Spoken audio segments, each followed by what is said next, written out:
வணக்கம்.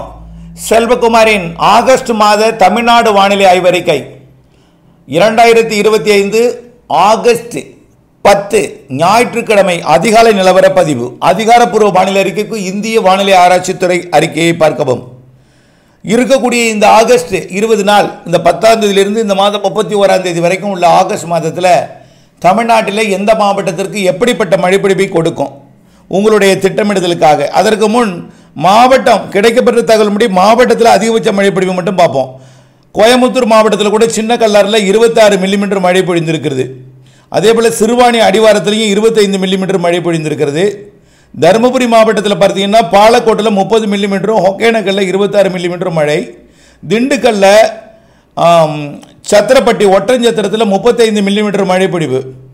அடுத்தபடியாக அந்த மாவட்டத்தில் இதுதான் அதிகபட்சம். ஈரோடு கொடிவேரியில் 34 மில்லிமீட்டர், குண்டேரிப்பள்ளில் 30 மில்லிமீட்டர். அடுத்தபடியாக அதிக மழைப்பிடிப்பு பொழிந்த மாவட்டம்னா கரூர் மாவட்டம். கரூரில் 53 மில்லிமீட்டர் மழை, 5 சென்டிமீட்டர் மழை.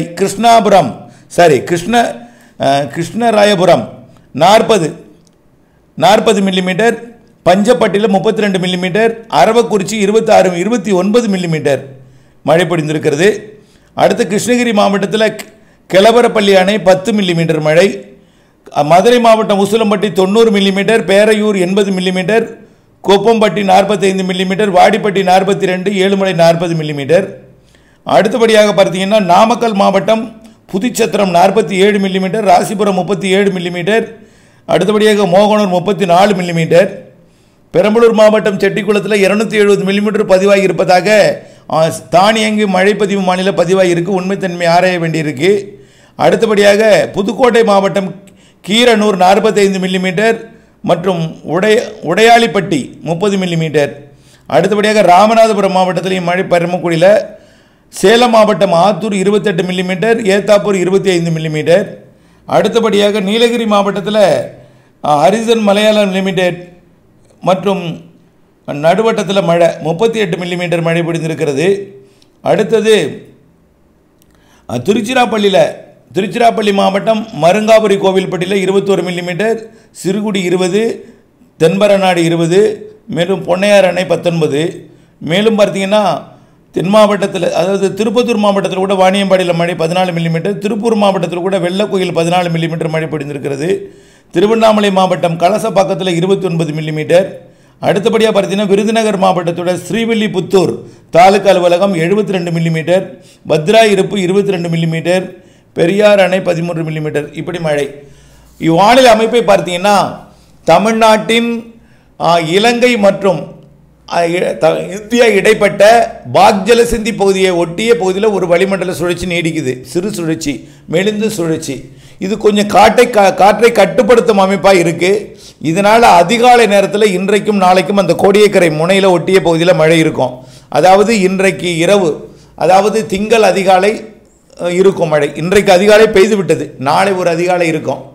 அடுத்தபடியாக இப்பொழுது இந்த டெல்டாவின் கடலோரத்தில் மழை நீடித்து கொண்டிருப்பது விலகிவிடும்.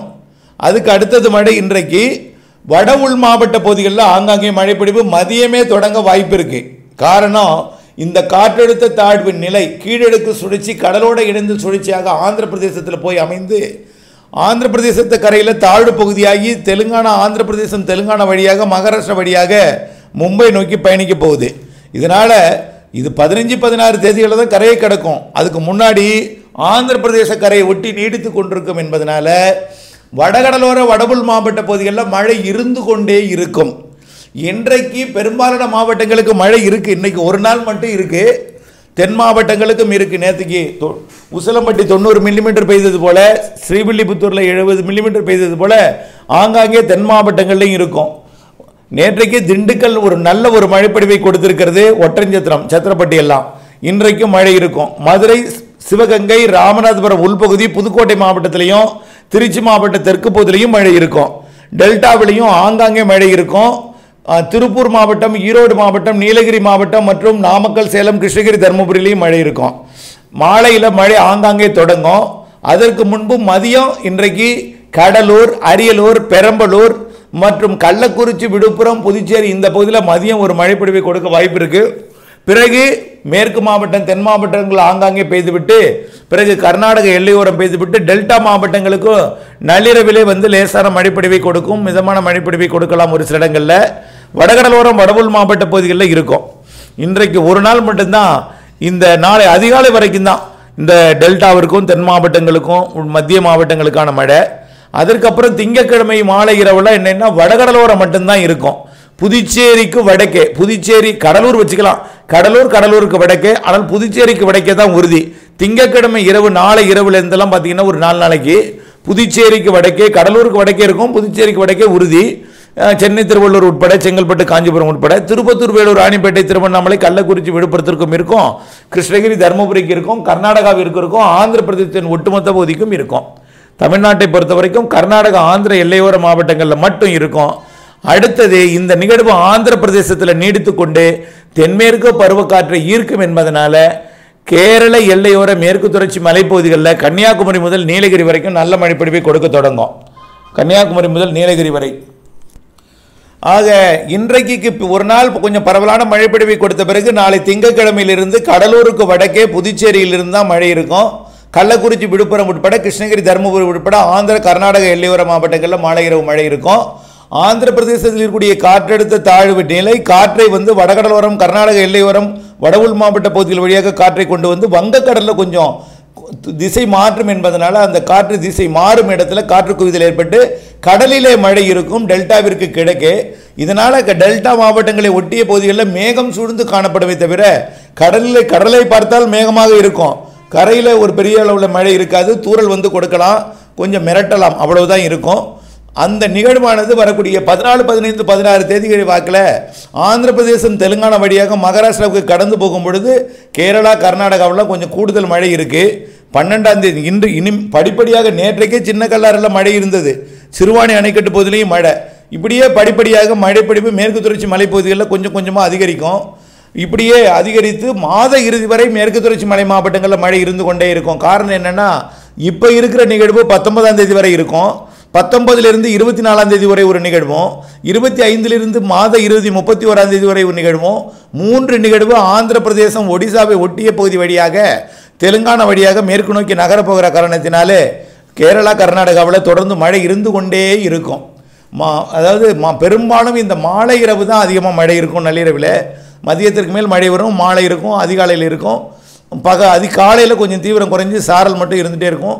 கேரளாவில் மழை இருந்துகிட்டே இருக்கும், மேற்கு தொடர்ச்சி மலையில் மழை இருந்துகிட்டே இருக்கும். பெரிய அளவிலே பாதிக்கும் மழை அல்ல, நீலகிரிலே அவலாஞ்சிலே வால்பாறையிலே பாதிக்கும் மழை இல்லை. ஆனால் ஒரு 5லிருந்து 15 சென்டிமீட்டர் வரைக்கும் அவ்வப்பொழுது கொடுக்கும். ஒரு நாள் 5 கொடுக்கும், ஒரு நாள் 8 கொடுக்கும், ஒரு நாள் 10 கொடுக்கும், ஒரு நாள் 15 கொடுத்துட்டு திடீர்னு 5ஆக மாறிடும். அப்புறம் இப்படியே மாத இறுதி வரை மழை இருக்கும் நீலகிரி மற்றும் கன்னியாகுமரி முதல் நீலகிரி வரைக்கும். இதில் பெரும்பாலும் கன்னியாகுமரியை விட கொச்சியை விட, அதாவது சரி தமிழ்நாட்டின் எல்லையை சொன்னீங்கன்னா கன்னியாகுமரியை விட தேனியை விட வால்பாறைக்கு கொஞ்சம் கூடுதலாக இருக்கும், வால்பாறையை விட நீலகிரி கூடுதலாக இருக்கும், நீலகிரியை விட அவலாஞ்சியில் கூடுதலாக இருக்கும், நீலகிரி மாவட்டத்தில் அவலாஞ்சியை விட நீலகிரி மாவட்டத்தை விட காவிரி நீர்பிடி பகுதிகள் வயநாடு குடகளில் நல்ல மழைப்பொழிவை எதிர்பார்க்கலாம். மைசூருக்கும் கர்நாடகாவின் பெங்களூருக்கும் திருப்பதிக்குமே மழை இருக்கும். ஏன்னா ஆந்திர பிரதேசம் வழியாக கடக்கும் என்பதனால ஆந்திரா கர்நாடகாவின் உள்பகுதிகளிலையும் மழை இருக்கும். நம்பர் 1 இடம் தெலுங்கானா பாதிக்கும் மழைன்னு ஏற்கனவே சொல்லியிருக்கிறோம். ஹைதராபாத் எல்லாம் இதெல்லாம் நம்ம எச்சரிக்கை கொடுத்துட்டே இருக்கோம். தமிழ்நாட்டை பொறுத்த வரைக்கும் வரக்கூடிய மாத இறுதி வரைக்கும் பெரும்பாலும் ஆந்திர எல்லையோர கர்நாடக எல்லையோரம் தான் நல்ல மழை தெரியுது. டெல்டாவிற்கு அவ்வப்பொழுது வரும். இன்றைக்கு ஒரு நாள் இருக்குது, இதற்கு அடுத்தபடியாக அவ்வப்பொழுது வந்தால் தவிர பெரிய மழை இல்லை. ஆனால் மழை வாய்ப்பு அமையும் பொழுது நான் அதை உங்களுக்கு அறிவிக்கிறேன். கேரள எல்லையோரத்தில் மழை இருந்துகிட்டே இருக்கும். இப்படி மழை இல்லாத திண்டுக்கல் மாவட்டத்தில் இன்றைக்கு ஒரு நாள் மழை இருக்குது, இன்றைக்கு ஒதுக்கிட்டுனா இதற்கு அடுத்த ஒரு நல்ல மழைனா அது செப்டம்பர் மாதம் தான் தெரியுது. ஆகஸ்டில் இருக்குது, பரவலாக இருக்காது, ஆங்காங்கே இருக்கும். வடகடலோரம் வடவுள் மாவட்ட கர்நாடக எல்லையோர ஆந்திர எல்லையோர மாவட்டங்களில் மழை இருந்துகிட்டு இருக்கும். அதுவும் ஒரு 15, 16ஆம் தேதி வரை தான் கொஞ்சம் நல்ல மழை இருக்குது. அதுக்கப்புறம் அடுத்தடுத்த நிகழ்வு கொஞ்சம் மழைப்பொழிவை திசை மாற்றி வைத்திருக்கும். இருந்தாலும் அந்த வாய்ப்பாக அமைந்தால் கூட வடகடலோரம் வடவுள் மாவட்ட பகுதிகளுக்கு தான் உறுதியாக தெரியுது. ஆகஸ்ட் 31 வரைக்கும் ஆந்திரா கர்நாடகா கேரளா போன்ற பகுதிகளுக்கு தான் நிறைய மழை இருக்குது. அதனை ஒட்டியுள்ள மாவட்டங்களுக்கு தான் நிறைய மழை இருக்குது. டெல்டாவிற்கு இன்றைக்கு ஒரு நாள் இருக்குது. கடலோர பகுதிகளில் மிரட்டி கொண்டே இருக்கும்.